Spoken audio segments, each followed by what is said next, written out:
네, 하나님 말씀은 요한복음 2장 1절부터 11절까지 말씀 우리 함께 읽도록 합니다.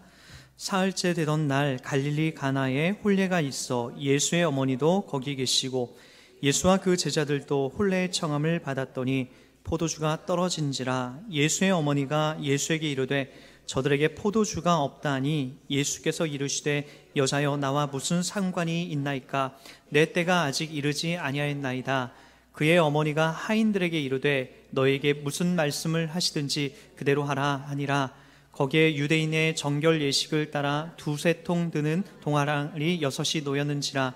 예수께서 그들에게 이르시되 항아리에 물을 채우라 하신즉 아귀까지 채우니 이제는 떠서 연회장에게 갖다 주라 하심에 갖다 주었더니 연회장은 물로 된 포도주를 맛보고 어디서 났는지 알지 못하되 물 떠온 하인들은 알더라. 연회장이 신랑을 불러 말하되 사람마다 먼저 좋은 포도주를 내고 취한 후에 낮은 것을 내거늘 그대는 지금까지 좋은 포도주를 두었도다 하니라. 예수께서 이 첫 표적을 갈릴리 가나에서 행하여 그의 영광을 나타내심에 제자들이 그를 믿으니라. 아멘. 네, 자리에 앉겠습니다.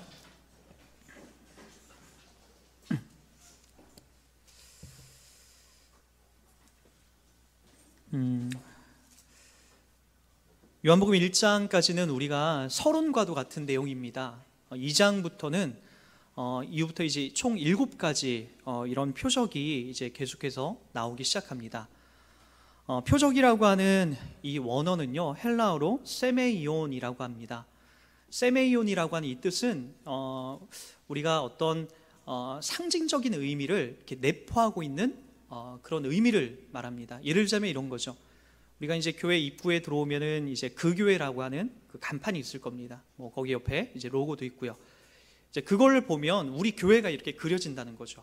우리 교회 교우들이 그려지고 이 교회에서 어떤 일들이 진행되는지 그 간판, 그 교회 간판을 보고 로고를 보면은 그것이 대충 우리들 가운데 그려지는 내용입니다. 이게 세메이온입니다. 이 세메이온은 그래서 그 표적, 그 간판을 보고 그 본질적인 내용들을 훑어봐야 되는 거죠.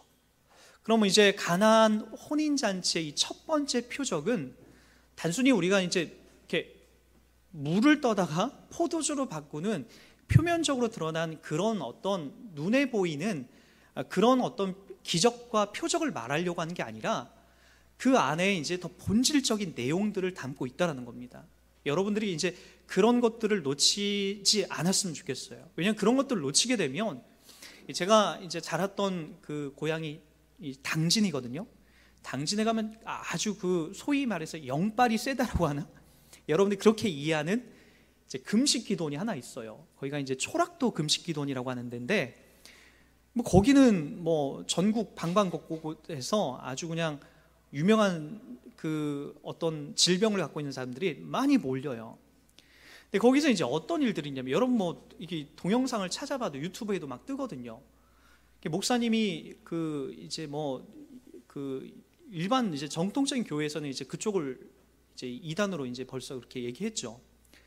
옷을 벗어가지고 갑자기 그냥 이쪽에 계신 분들에게 샥 던지면은 이쪽에 있는 분이 뒤로 그냥 싹 자빠져요. 또 이제 뭐 이 목도리 같은 걸 풀러가지고 이쪽으로 확 던지면 또 이쪽에 있는 분들이 날아가고요. 그게 진짜 저는 한번 거기 가보고 싶어요. 한번 여러분 시간 내서 한번 저보고 갔다 오라고 좀 보내주시면은 가서 제가 한번 직접 한번 체험해보고 싶어요.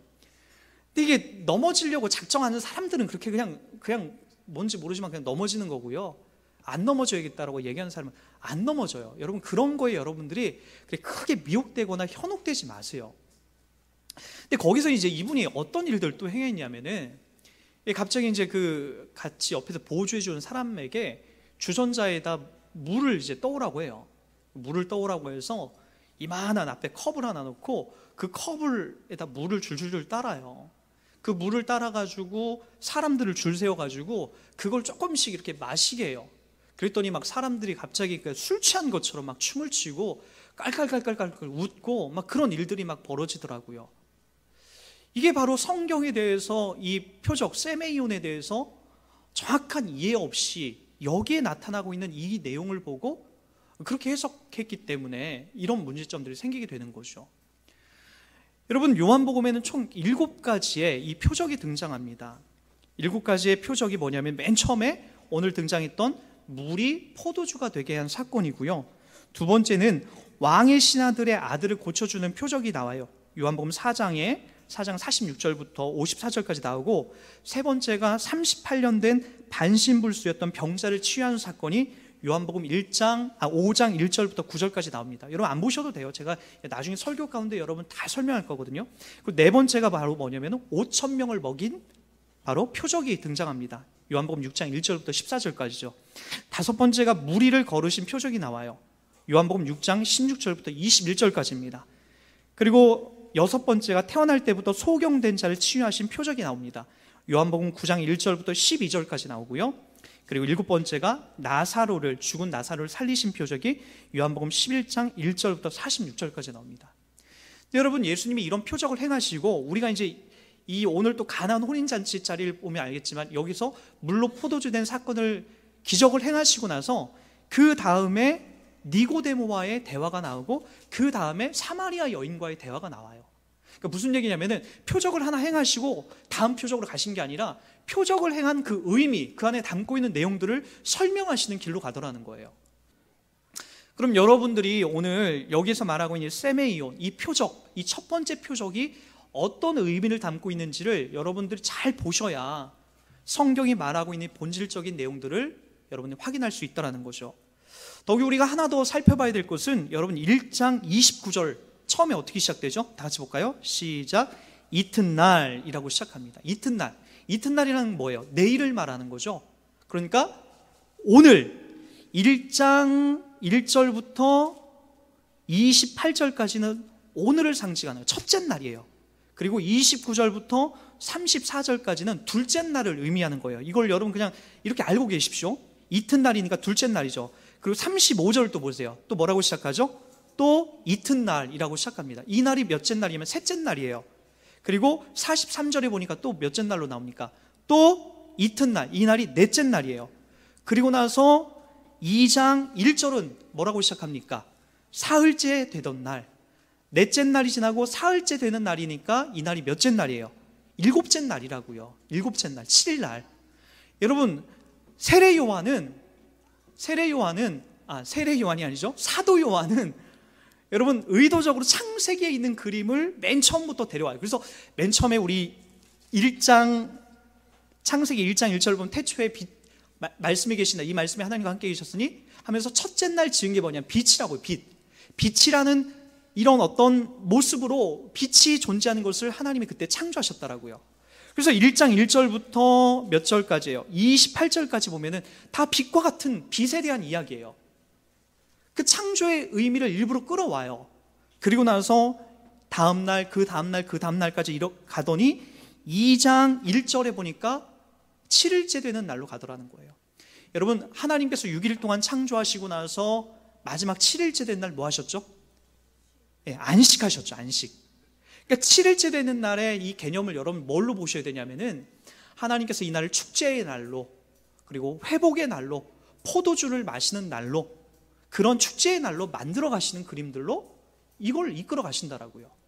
그래서 여러분, 마지막 이 7일째 되는 날, 이 안식일 날에 그런 의미를 바로 이 가나 혼인잔치에서 우리가 찾아볼 수 있고, 그 안에서 우리 신자들에게 어떻게 담아내는지를 여러분들이 본문을 통해서 이렇게 쭉 한번 훑어보셨으면 좋겠습니다. 여러분, 먼저 우리가 이 본문 내용을 조금 확인하기 위해서 여기에 나와 있는 몇 가지 내용들을 좀 한번 살펴보도록 할게요. 여기 먼저 이런 얘기가 나옵니다. 이 장소가 어디냐면요, 가나 혼인잔치예요. 가나라고 하니까 여러분들이 혹시 아프리카 가나 그렇게 아시면 안 돼요. 이 갈릴리 서쪽 해안가 지역에 가나 이 혼인잔치가 있었어요. 아마도 이 마리아가 지금 이 포도주라든지 음식을 담당하는 그런 걸로 등장하는 것 보니까 아마 이 마리아 가족과 조금 이런 친족 관계 있지 않았을까라는 것을 유추해 봅니다.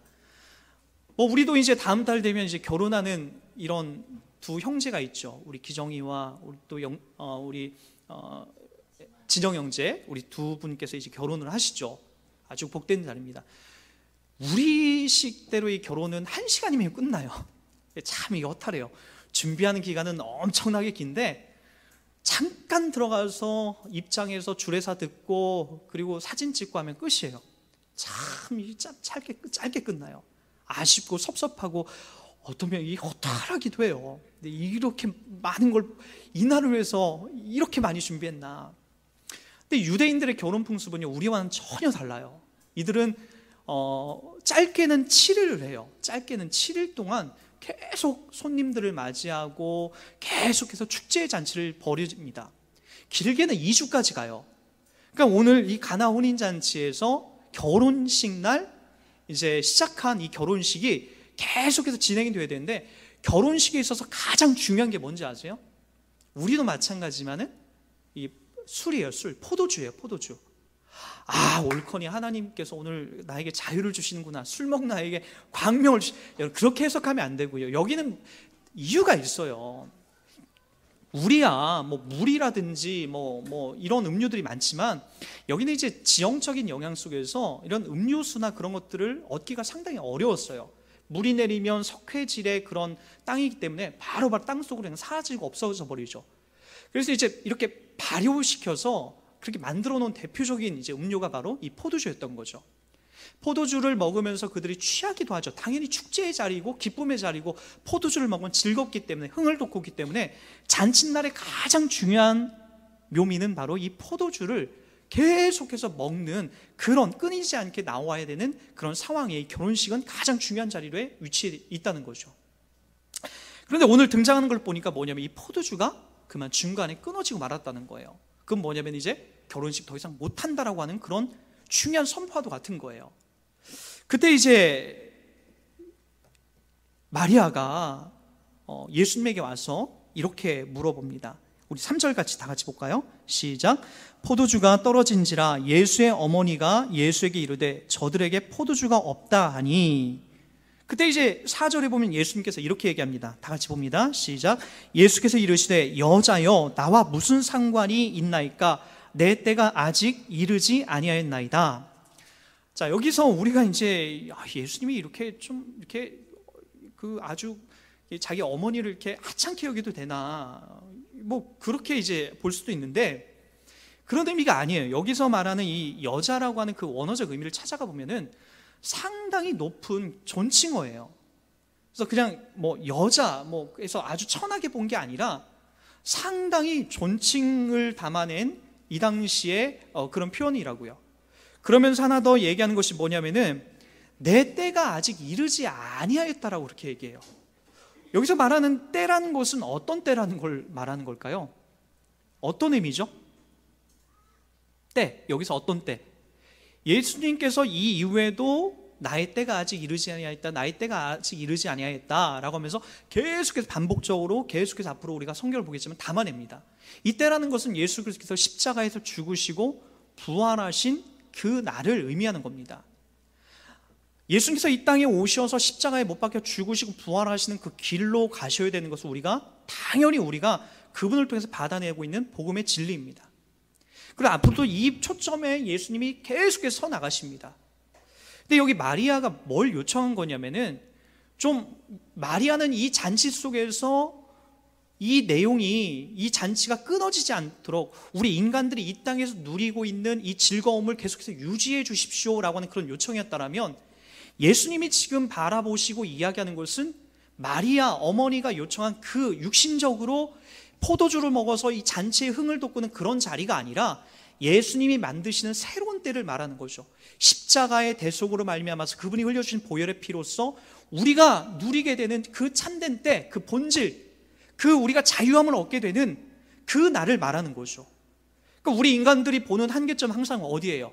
이 땅에서 잘 먹고 잔치 속에서 즐겁게 놀고 먹고 마시는 것, 소위 여러분 이 땅에서 부자가 되고 높은 자리에 올라가고 이 땅에서 누군가에게 내가 잘 보이려고 하는 그 자리가 지금 이 혼인잔치의 내용이라면, 예수님은 그것이 아니라 내 때를 통해서 예수 그리스도의 십자가에 박혀 죽으시고 부활하신 우리 새로운 신자들이 누리는 새 언약, 새로운 하나님의 나라, 그 안에서 누리는 영생과 진리를 말하고 있는 거죠.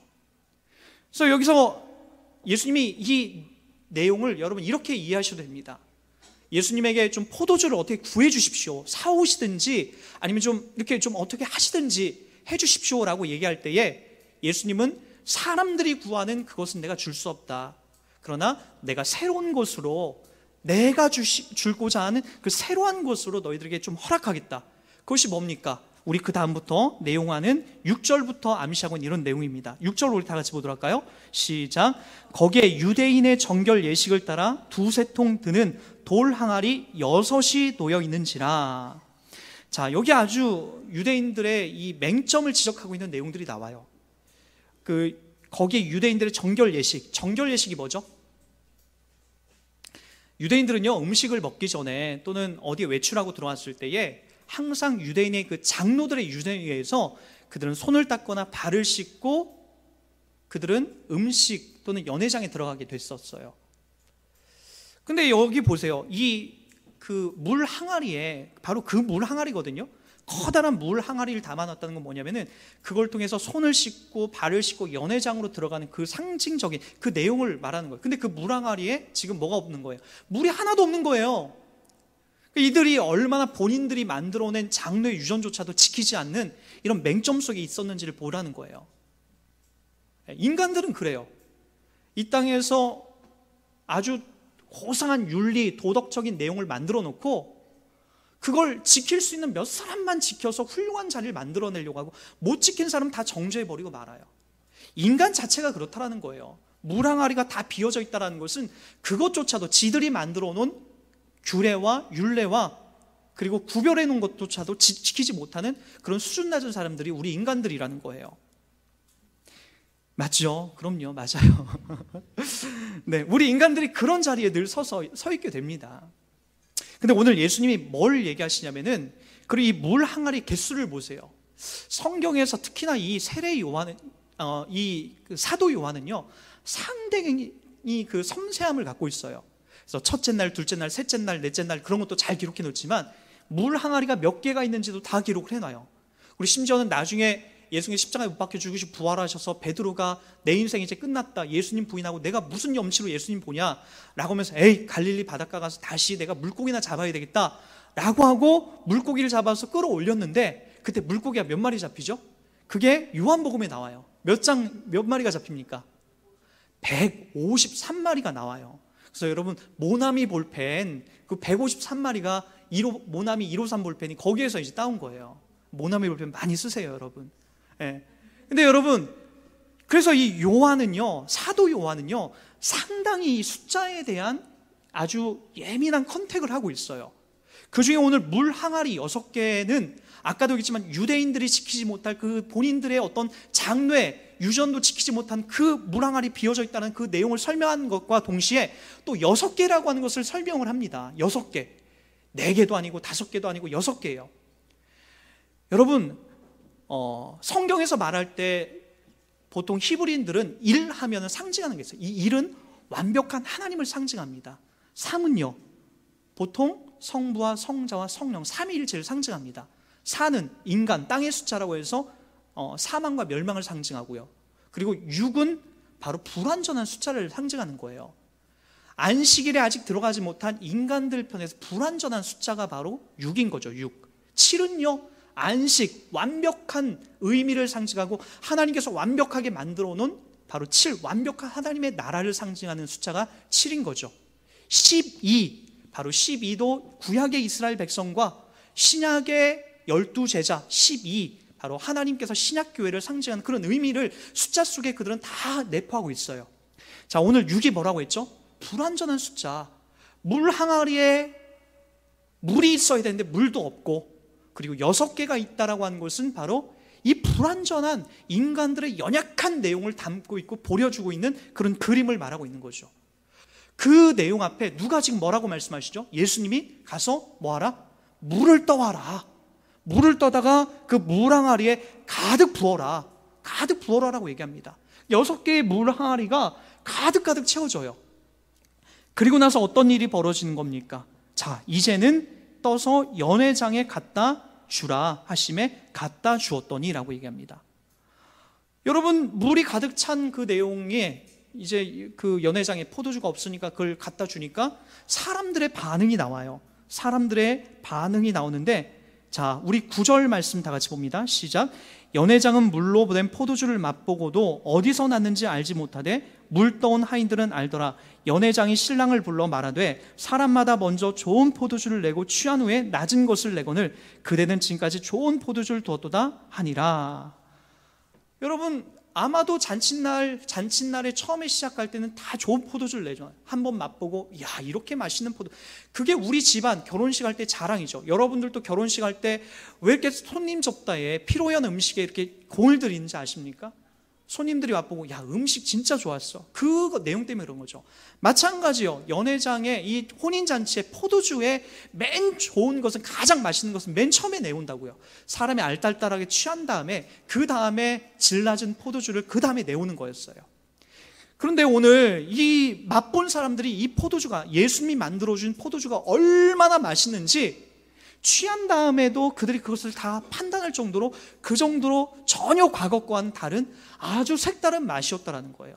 예수님은 물을 갖다 부어줘서 그냥 그거 갖다 먹으라고만 했는데 그 맛이 기가 막히게, 그리고 그 어떤 것보다 맛있는 포도주로 그들에게 표현되고 있다라는 거죠. 여러분, 왜 예수님은 물을 담아서 이 포도주를 여기다 갖다 주라 했을까요? 이걸 왜 포도주로 만드셨을까요? 여러분, 우리가 꼭 기억했으면 좋겠습니다.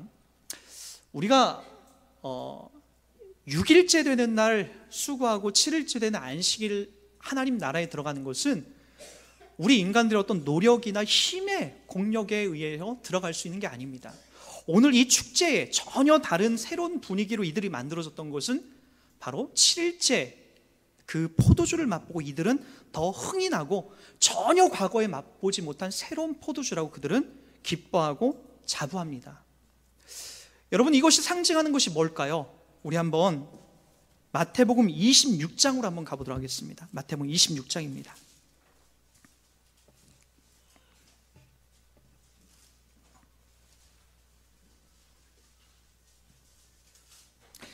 마태복음 26장 26절 같이 보겠습니다. 그들이 먹을 때에 예수께서 떡을 가지사 축복하시고 떼어 제자들에게 주시며 이르시되 받아서 먹으라, 이것은 내 몸이라 하시고, 또 잔을 가지사 감사기도 하시고 그들에게 주시며 이르시되 너희가 다 이것을 마시라, 이것은 죄 사함을 얻게 하려고 많은 사람을 위하여 흘리는 바 나의 피 곧 언약의 피니라. 예수님께서 이 땅에 오셔서 제자들과 마지막 성만찬을 하십니다. 근데 우리 번역에는 원래 이제 떡이 아니고 원래 빵이죠. 이 마짜라고 해서 그들이 이 6월절에 먹는 그 빵을 말하는 거죠. 그 빵을 그들이 먹고 예수님이 축사하시면서 이렇게 얘기합니다. 이것은 너희를 위해서 찢기는 내 살이다. 이걸 먹어라 라고 하면서 그렇게 빵을 줍니다. 그걸 배부르게 그들이 다 먹고 나서 그 다음에 무엇을 주냐면은 식사 후에 그들에게 또 음료, 커다란 컵에다가 바로 포도주를 따라줍니다. 포도주를 들고 뭐라고 얘기하시냐면은 이것은 너희 죄를 위하여 흘리는 바 나의 피 곧 언약의 피니라. 예수님의 살은 그들을 살리는 역할, 배부르게 하는 역할을 했다면 예수님께서 흘리신 보혈의 피는 그들의 죄를 덮고 씻는 그런 역할들로 등장하기 시작하는 거죠. 예수님께서 이 포도주를 들어 그들에게 상징적인 의미로 그들에게 얘기한 것은 바로 이 가나 혼인 잔치에 만들어 놓으셨던 그 예수 그리스도의 보혈을 상징하고 있는 의미라는 것이 정확하게 연결이 됩니다. 그리하여 그들은 그 포도주를 마시고 그 이전에 맛보지 못한 전혀 새로운 세계에 그들이 들어가기 시작하는 거죠. 이 땅에서 먹고 취했는데도 불구하고 전혀 새로운 포도주를 먹고 나서 야, 도대체 이 맛이 무슨 맛이냐, 야, 이걸 어디서 이렇게 만들어 왔느냐, 야, 이런 포도주가 어디 있냐, 참 신기하고 놀랄 정도로 그들이 그렇게 고백하고 있더라고요. 누구만이 할 수 있는 거죠? 예수만이 그렇게 하실 수 있는 거죠. 이 땅을 살면서 우리는 자꾸만 이 땅에서 흘려지는 포도주를 우리는 맛봅니다. 그것이 우리들 가운데 이렇게 취해 있어요. 늘요. 그것을 우리가 취해 있다는 게, 이 세상에서 여러분들이 취하고 있는 부귀와 영화, 명예, 이 땅에서 여러분들이 당하는 어떤 여러 가지 유익한 일들이 여러분 자꾸만 이 세상에서 제공해주는 포도주를 여러분들이 도취돼 그것만을 맛본 사람은 계속해서 여러분들이 기도하는 자리도 그것만을 받아내려고 해요. 예수님이 주시는 전혀 새로운 포도주를 맛보지 못하고 자꾸만 이 땅에서 여러분들이 맛본 포도주에 도취되어서 그것만 달라고 하나님 앞에 계속해서 추구하죠. 여러분 기도하는 내용 보면 금방 알아요. 여러분들이 지금 서서 어떻게 기도하는지를 보면은 아마 여러분들이 이 세상에서 사람들이 추구하는, 사람들이 만들어낸 포도주인지 아니면 하나님께서 준 포도주인지 금방 압니다. 여러분들 중에 기도에서 응답받아서 이렇게 나가려고 하는 이유가 뭐예요? 하나님 나를 부자 되게 해주십시오, 또는 여러분들의 내 자녀 좋은 대학 가게 해주십시오 라고 그렇게 하나님 앞에 기도하는 그 이유가 뭐예요? 만약에 여러분들에게 그런 응답이 없게 되면 하나님 안 믿을 거예요? 부인할 겁니까? 아마도 여러분 인생 속에서 하나님이 계속해서 여러분들에게 지금 주시고자 하는 씨름거리는 그 씨름일 거예요. 너 내가 기도응답 안 줘도, 네가 그렇게 이 땅에서 사람들이 먹는 포도주 그거 안 구해도, 내가 안 줘도 너 나 믿을 수 있냐? 아마 여러분 일평생 그 싸움을 해나갈 거예요.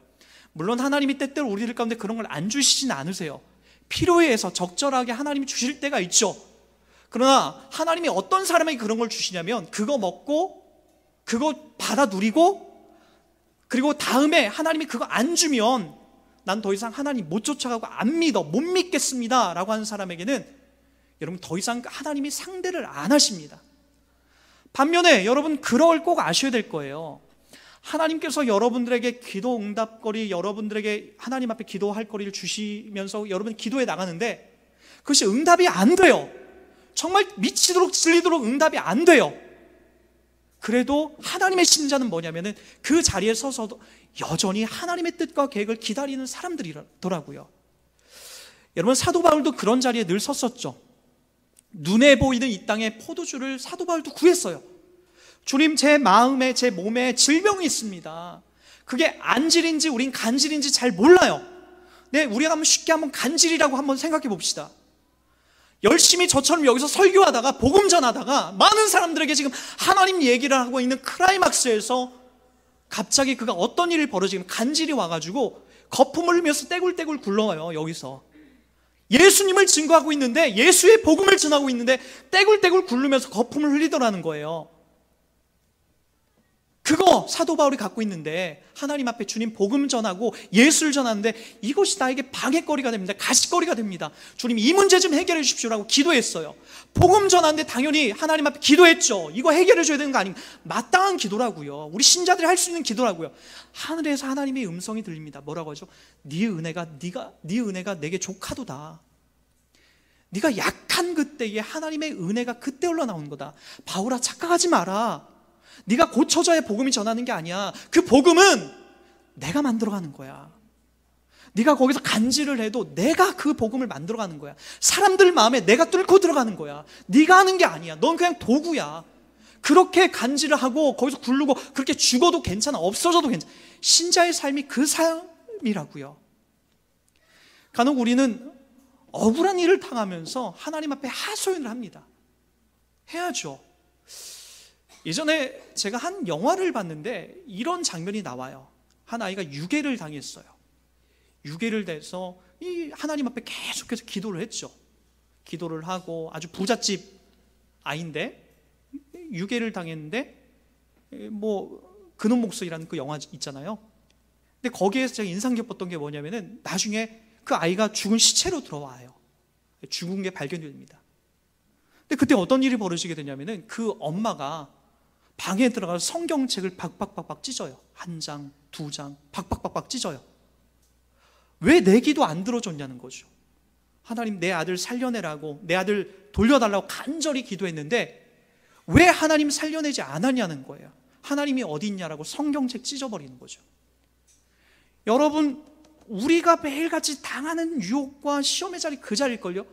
너에게 이런 응답 안 주면 너도 성경책 찢어버릴 거 아니냐, 하나님 부인할 거 아니냐.